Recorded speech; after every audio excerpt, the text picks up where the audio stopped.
ರಾಘವೇಂದ್ರ ತೀರ್ಥರ ಮಹಿಮೆಗಳನ್ನು, ಅವರ ಗ್ರಂಥ ವೈಶಿಷ್ಟ್ಯಗಳನ್ನು ನಾವು ಕೆಲವಾರು ದಿವಸಗಳಿಂದ ಚಿಂತನೆ ಮಾಡುತ್ತಾ ಇದ್ದೇವೆ.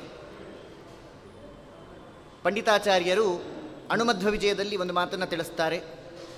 ಏಕೋನಾಶೀತಿ ವರ್ಷಾಣಿ ಭೂತ್ವ ಮಾನುಷ ದೃಷ್ಟಿಗಃ ಅಂತ ತಿಳಿಸ್ತಾ, ಯಾವ ಆಚಾರ್ಯರು 79 ವರ್ಷಗಳ ಕಾಲ ಈ ಕಲಿಯುಗದಲ್ಲಿ ಅವತಾರ ಮಾಡಿ ಭೂಮಿ ಮೇಲೆ ಇದ್ದು ಅನಂತರದಲ್ಲಿ ಮಾಘಶುದ್ಧ ನವಮ್ಯಾಂ ಬದರೀಂ ಯಯೌ ಅಂತ ತಿಳಿಸಿಕೊಡ್ತಾ ಇದ್ದಾರೆ. ಎಲ್ಲ ಜೀವರಾಶಿಗಳನ್ನು ಉದ್ಧಾರ ಮಾಡಬೇಕು ಅನ್ನುವಂತಹ ದೃಷ್ಟಿಯಿಂದ ಸತ್ಯಲೋಕೇಶ್ವರರಾದಂತಹ ಆ ವಾಯುದೇವರೇ ಆಚಾರ್ಯರಾಗಿ ಅವತರಿಸಿ ಈ ಕಲಿಯುಗದಲ್ಲಿ 79 ವರ್ಷಗಳ ಕಾಲ ತಾವಿದ್ದರು. ಅನಂತರದಲ್ಲಿ ತಾವು ಬದ್ರಿಕಾಶ್ರಮವನ್ನು ತಾವು ಪ್ರಯಾಣ ಮಾಡಿದ್ರು ಅಂಥೇಳಿ ತಿಳಿಸಿಕೊಡ್ತಾ ಇದ್ದಾರೆ. ಆಚಾರ್ಯರು ಬಹುಮುಖ್ಯವಾಗಿ ತಾರತಮ್ಯ ಸಿದ್ಧಾಂತವನ್ನು ಪ್ರತಿಪಾದನೆ ಮಾಡಿದ್ರು. ಅನಂತರದಲ್ಲಿ ತಮ್ಮ ಅನೇಕ ಯತಿ ಶಿಷ್ಯರಿಗೆ ಆ ಸತ್ಸಂಪ್ರದಾಯವನ್ನು ತಾವು ಅವರಿಗೆ ಅನುವು ಮಾಡಿಕೊಳ್ಳುವಂತೆ ಅನುಗ್ರಹ ಮಾಡಿದ್ದಾರೆ. ಈ ಎಲ್ಲ ಶಿಷ್ಯರು ಕೂಡ ಆ ತಾರತಮ್ಯ ಸಿದ್ಧಾಂತವನ್ನು ಪ್ರತಿಪಾದನೆ ಮಾಡಿದ್ದಾರೆ. ಅದರಂತೆ ಶ್ರೀಮದ್ ರಾಘವೇಂದ್ರ ತೀರ್ಥರು ಕೂಡ ಶ್ರೀಮಧ್ವಮತವರ್ಧನಃ ಆ ಮಧ್ವ ಸಿದ್ಧಾಂತವನ್ನು ಪುನರುಜ್ಜೀವನಗೊಳಿಸುವಂತಹ ವಿಚಾರದಲ್ಲಿ ತಮ್ಮದೇ ಆದಂತಹ ಅತ್ಯುನ್ನತವಾದಂತಹ ಸೇವೆಯನ್ನು ಶ್ರೀಮದಾಚಾರ್ಯರ ಸಿದ್ಧಾಂತದಲ್ಲಿ ಮಾಡಿದ್ದಾರೆ.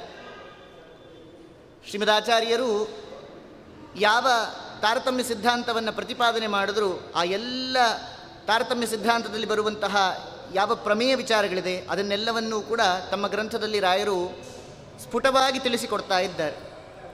ನಾವು ತಿಳಿಯುವಂತೆ ರಾಯರು ತಮ್ಮ ಪೂರ್ವಾಶ್ರಮದಲ್ಲಿ ಬಹಳ ಬಡತನವನ್ನು ತಾವು ಅನುಭವಿಸಿದ್ರು ಅಂತ ಕೇಳ್ತೇವೆ. ಆದರೆ ಆ ರೀತಿಯಾಗಿ ಹೇಳಬಾರ್ದು ಅಂತ ಹೇಳ್ತಾರೆ. ಯಾಕೆ ಅಂದರೆ ರಾಯರಿಗೆ ದಾರಿದ್ರ್ಯ ಇರಲಿಲ್ಲ, ಬಡತನ ಇರಲಿಲ್ಲ, ಅವರಿಗಿದ್ದಿದ್ದು ವೈರಾಗ್ಯ ಅಂತ ಹೇಳ್ತಾರೆ. ವೈರಾಗ್ಯ ಬೇರೆ, ಬಡತನ ಬೇರೆ. ನಮಗೆಲ್ಲ ಬಡತನ ಇರುತ್ತೆ, ನಮಗೆ ವೈರಾಗ್ಯ ಇಲ್ಲ. ಯಾಕೆ ಅಂತಂದರೆ ವೈರಾಗ್ಯಕ್ಕೂ ಆ ಬಡತನಕ್ಕೂ ವ್ಯತ್ಯಾಸ ಇದೆ. ಅದಕ್ಕೋಸ್ಕರ ಮಧ್ವಿಜಯಕಾರರಂದರು, ಪ್ರೇಷ್ಠೋ ನ ರಾಮಸ್ಯ ಬಭೂವ ತಸ್ಮಾತ್ ನ ರಾಮರಾಜ್ಯೇ ಅಸುಲಭಂ ಚ ಕಿಂಚಿತ್ ತತ್ಪಾದ ಸೇವಾರತಿರೇಶ ನೈಚ್ಛತ್ ತಥಾಪಿ ಭೋಗಾನ್ ನನು ಸಾ ವಿರಕ್ತಿ.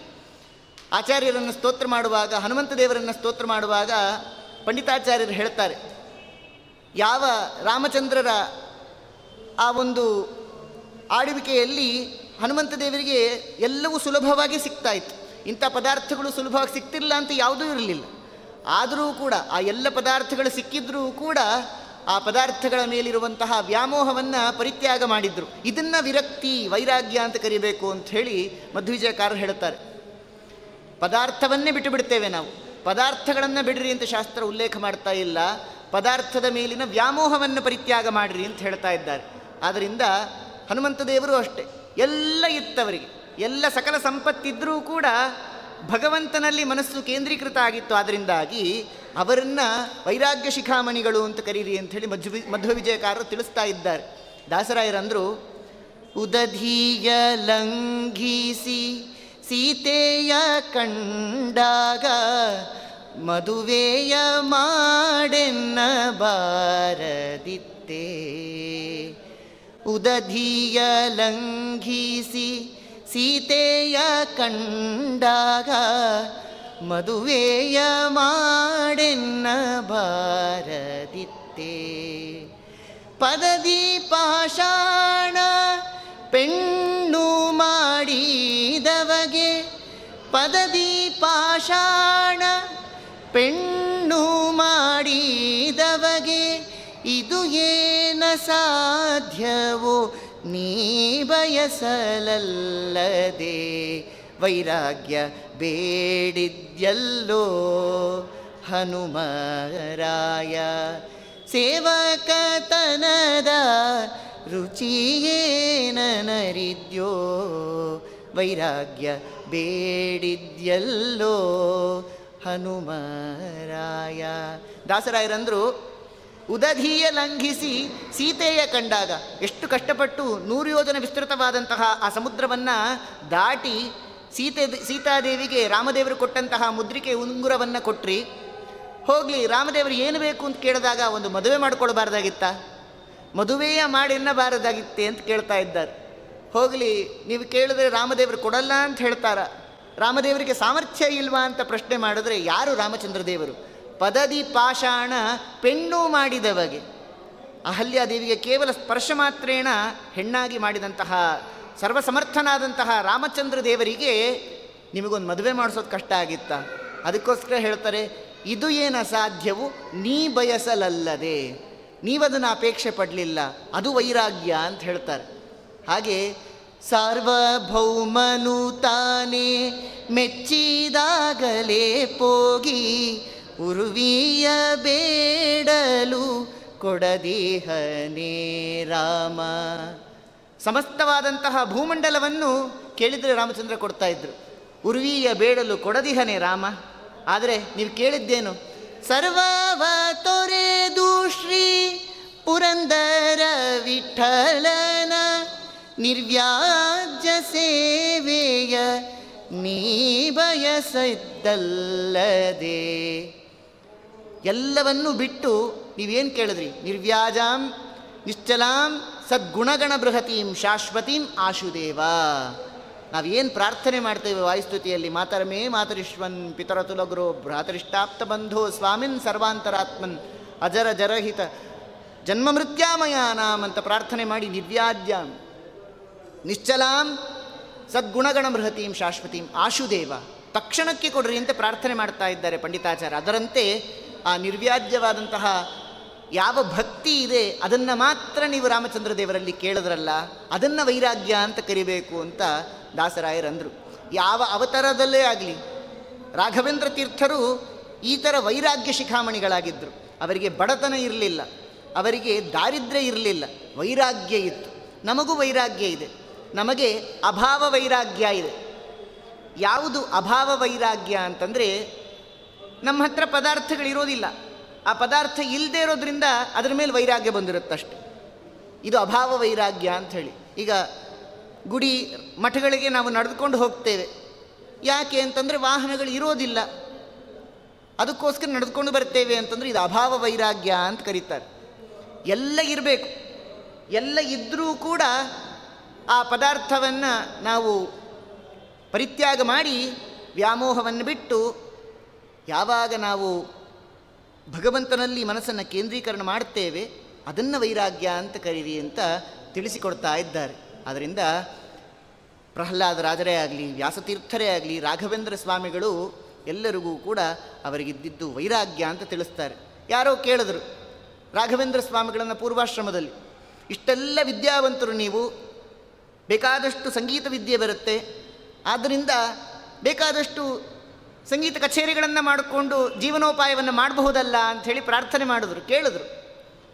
ಅದಕ್ಕೋಸ್ಕರ ರಾಯರಂದರು, ನಮ್ಮದು ವೀಣಾ ಪರಂಪರೆ, ನಮ್ಮ ತಂದೆಯವರು ವೀಣೆ ತಿಮ್ಮಣ್ಣ ಭಟ್ಟರು, ನಾನು ವೀಣೆ ವೆಂಕಟನಾಥ ಭಟ್ಟ, ನಮ್ಮ ವೀಣೆ ಪರಂಪರೆನೇ ಇದೆ. ಆದರೆ ಯಾರೂ ಕೂಡ ನಮ್ಮ ಪೂರ್ವಿಕರು ವೀಣೆಯನ್ನು ಇಟ್ಟುಕೊಂಡು ಉಪಜೀವನ ಮಾಡಲಿಲ್ಲ ಅಂತಂದರು. ಸಂಗೀತ ಶಾಸ್ತ್ರವನ್ನು ನಮ್ಮ ಉಪಜೀವನಕ್ಕೋಸ್ಕರ ಬಳಸೋದಲ್ಲ, ಭಗವಂತನ ತೃಪ್ತಿಗೊಳಿಸೋದಕ್ಕೋಸ್ಕರವಾಗಿ ಅದನ್ನು ಬಳಸಬೇಕು ಅಂತ ಹೇಳ್ತಾರೆ. ಆದ್ದರಿಂದ ರಾಯರು ಹಾಗಂದರು. ಮತ್ತು ಇಷ್ಟೆಲ್ಲ ಬಡತನ ಇದೆಯಲ್ಲ ಅಂತಂದರು ಪುನಃ. ಅದಕ್ಕೋಸ್ಕರ ರಾಯರಂದ್ರಲ್ಲ, ಯಾರು ನನ್ನನ್ನು ಬಡವರು ಅಂತ ಕರೀತಾರಲ್ಲ ಅವರೇ ನಿಜವಾದ ಬಡವರು ಅಂತಂದರು. ನನಗೆಷ್ಟು ಶ್ರೀಮಂತಿಕೆ ಇದೆ ಗೊತ್ತಾ, ನನ್ನಂಥ ಶ್ರೀಮಂತ ಮತ್ತೊಬ್ಬ ಇಲ್ಲ ಅಂತಾರೆ ರಾಯರು. ಹೇಗೆ ಅಂತಂದರೆ, ಸುಧೀಂದ್ರ ತೀರ್ಥರಂಥ ಗುರುಗಳು, ಇದಕ್ಕಿಂತ ಶ್ರೀಮಂತಿಕೆ ಬೇಕಾ? ಸುಧೀಂದ್ರ ತೀರ್ಥರಂಥ ಗುರುಗಳು ಎಲ್ಲರಿಗೂ ಸಿಗ್ತಾರ. ಆದ್ದರಿಂದ ಸುಧೀಂದ್ರ ತೀರ್ಥರಂಥ ಗುರುಗಳು ನನಗೆ ಸಿಕ್ಕಿದ್ದಾರೆ, ಆದ್ದರಿಂದ ನಾನು ಶ್ರೀಮಂತ ಅಂತ ಹೇಳ್ತಾರೆ.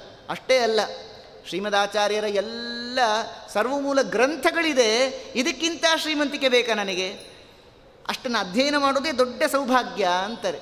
ಮತ್ತು ಅಷ್ಟೇ ಅಲ್ಲ, ಹೆಂಡತಿ ಒಮ್ಮೆಯೂ ಕೂಡ ರಾಗ ತೆಗೆದಿಲ್ಲ, ನೀವು ಯಾಕೆ ಹೀಗೆ ಮಾಡ್ತಿದ್ದೀರಿ ಅಂಥೇಳಿ.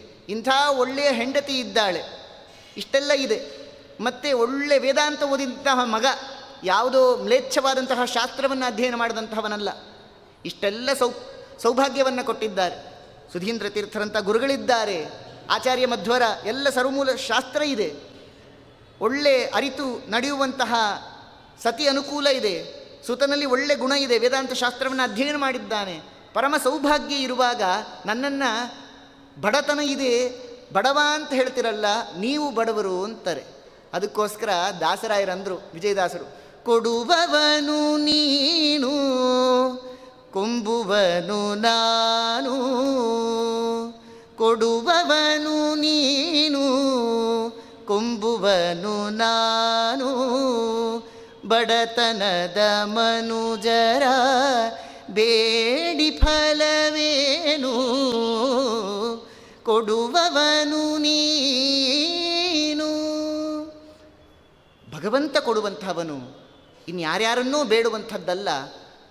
ನಿಜವಾಗ್ಲೂ ಹೇಳಬೇಕಂದ್ರೆ ಎಲ್ಲ ಸಂಪತ್ತು ದೇವರು ಕೊಟ್ಟಿರ್ತಾನೆ, ಆದರೆ ಮನಸ್ಸಿನಲ್ಲಿ ಬಡತನ ಕೊಟ್ಟಿರ್ತಾನೆ. ಕೊಡೋ ಮನಸ್ಸೇ ಇಲ್ಲ ಅಂತ ಆದಾಗ ಅದಕ್ಕೆ ದಾಸರಾಯರಂದರು ಬಡವರ ಬೇಡಿ ಫಲವೇನು ಅನ್ನಲಿಲ್ಲ, ಬಡತನದ ಮನುಜರ ಬೇಡಿ ಫಲವೇನು ಅಂತಂದರು.